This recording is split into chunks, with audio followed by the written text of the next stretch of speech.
Hello YouTube, this is Danielle, the domestic scientist. Today's video, I'm going to show you how I take my microgreens that I've grown myself and turn them into a delicious salad. Stay tuned. So this is my very first microgreens harvest. It took me about 10 days from seed to harvest. The Heirloom Seed Company sells their seeds on Amazon.com website. I purchased the superfood microgreen mix from them. This blend contains the seeds for radish, collard greens, turnip greens, kohlrabi, and broccoli. After harvesting my greens, I clean them very well with baking soda and cold water. You don't want to use hot water because you're not trying to cook the greens and they're very delicate. Once I clean them, I set them in my strainer for a little bit and then I put them back in the tray with a piece of paper towel underneath just to soak up the additional moisture. So let's get a close-up on these greens. There are a variety of different seeds in there, although honestly I can't see the difference. I just want you to appreciate how delicate and fine and small the plants are. So instead of going to the store and buying an expensive bag of spring mix, you can actually just eat a microgreen salad instead. And it usually has some of the same types of lettuce in there. So upon eating it, it tastes a lot like a regular spring mix. It's got a slightly bitter but mild flavor to it. The difference is just in the texture.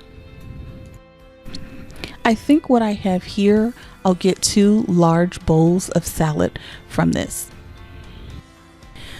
Now, some people incorporate the microgreens into a regular salad just because they're so small and delicate. Now for me, I'm just going to make a salad with nothing but microgreens. I really want to appreciate the flavor. Now I'm preparing to make the microgreen salad.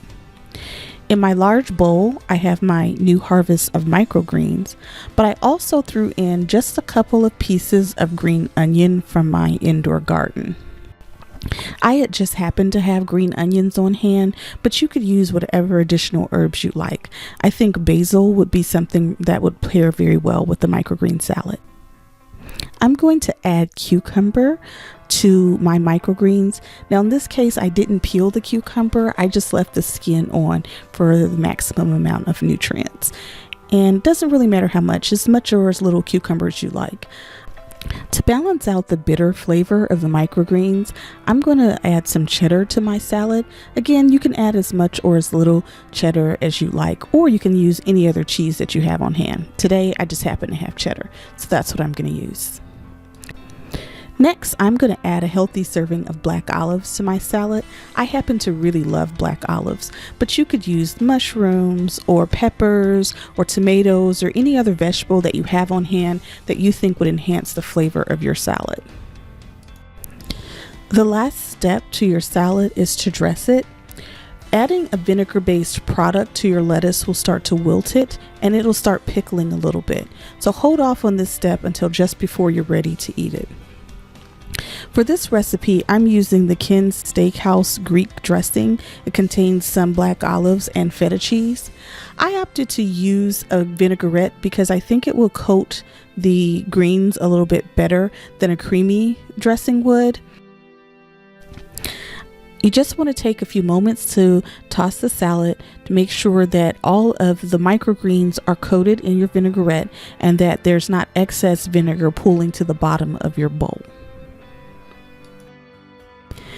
Now I'd like to hear from you. What things do you like to put in your microgreen salad? Leave a comment in the box below. I'm really pleased by how this is coming together, so I'm going to take my tongs and I'm going to set them over to the side. So there you have it, a homegrown microgreen salad ready to eat. Thanks for joining me today on Danielle, the Domestic Scientist. Don't forget to like and subscribe and leave a comment below.